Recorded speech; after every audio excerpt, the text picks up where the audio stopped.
Hey y'all, it's me, Miss B, and I'm just going to take you through some of the Math Excel questions. These problems will be similar to ones that you have to do on your assignment. All right, so for number 1, it says that U and V have the same direction, and it wants you to find the magnitude of U and V, and then determine if they're equal. So I'm just going to zoom in here. So I have the point, so we'll call this U and this, well actually it's already named U and V, it's just very light. So U is going to be, I'm going to write it in component form, is -5, wait 1 second, it goes from -5, 0 to, I keep messing this up. Our starting point is this point right here, which is 2, 4. And it goes to -5, 0. Then V goes from 5, 0 to -2, -4. Okay, so then from there, we want to find the magnitude of each of these. So the magnitude of U, make my pen a little smaller. The magnitude of U is equal to the square root of -5 minus 0 squared plus 0 minus 4 squared. Because we're doing our x2 minus x1. Then we have, this is going to equal 25 plus 16, which is the square root of 41. And we'll, excuse me, leave that in that form. Then for V,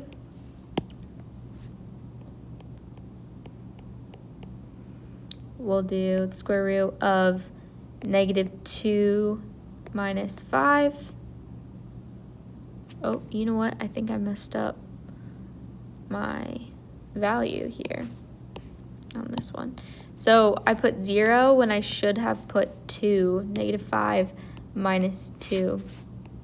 So this is 49 plus 16.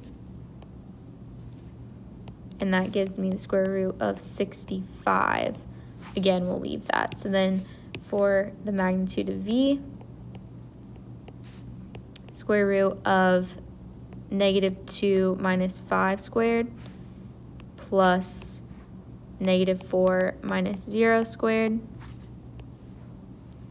We get square root of 49 plus 16, which is the square root of 65. So when we type that in, we have the square root of 65 and the square root of 65 for both of those.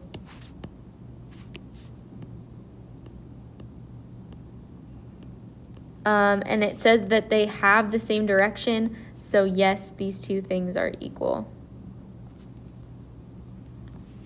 All right. For number 2, we're going to sketch the position vector. So we can rewrite this in component form, 3, -3.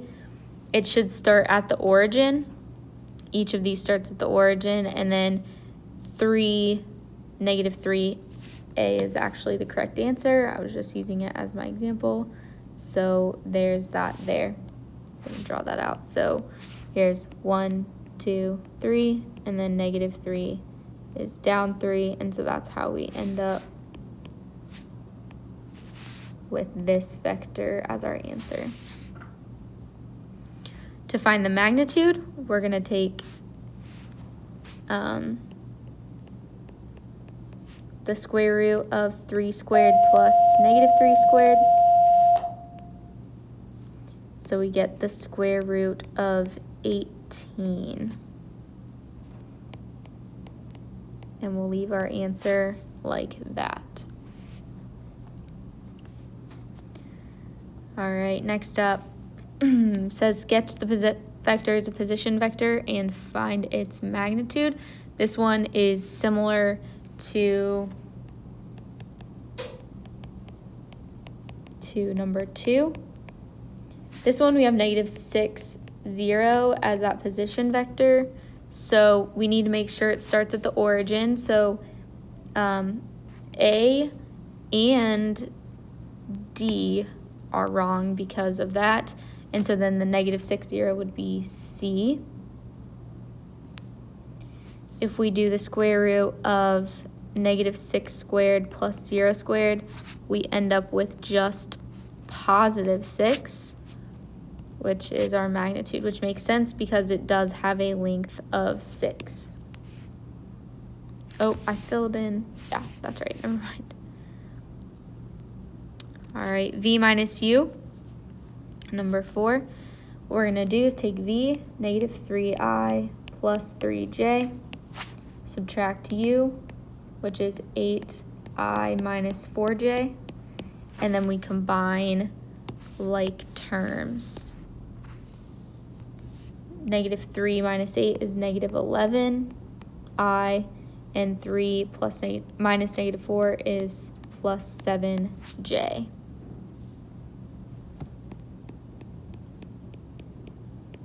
Be careful of what it's asking you for here. We have V minus U, so make sure you're writing V minus U there. All right, now we have 3V minus 9W for 5. So we take 3, V is equal to -9I plus 3J, minus 9 times W, which is -I minus 6J. So we have negative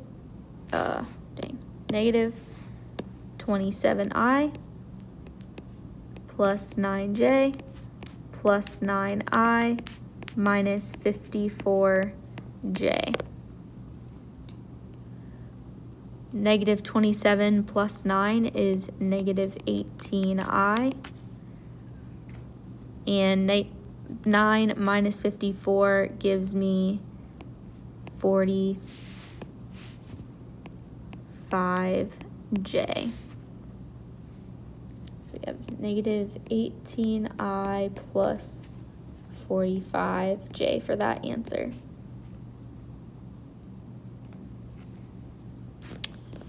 All right. I'm gonna go ahead and shrink that down there. All right, so for 6, it says find the unit vector that has the same direction as the vector V. So we were gonna wanna use the equation U, which I guess it's V in this case, so 1 over the magnitude of V times V. So to find the magnitude of V, I'm gonna do 1 over the square root. Let me zoom in here. So I have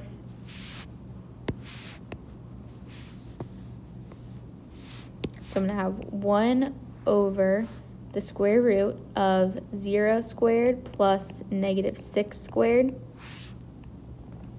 And that's times my vector -6J. This is then equal to 1 over 6, because the square root of 36 is 6, times -6J. So we end up with -J as that vector, and they do want us writing it in terms of I and J. All right, let's do another unit vector problem. So I'm going to do 1 over the magnitude of V, which would be the square root of 5 squared plus -7 squared, times V, which is 5I minus 7J. So I have 1 over the square root of 25 plus 49 times 5I minus 7J. So we have 1 over the square root of 74 times 5I minus 7J. we'll multiply by radical 74 of radical 74. So we get radical 74 over 74 times 5i minus 7j. When we multiply that through, we have 5 radical 74 over 74 I minus 7 radical 74 over 74j.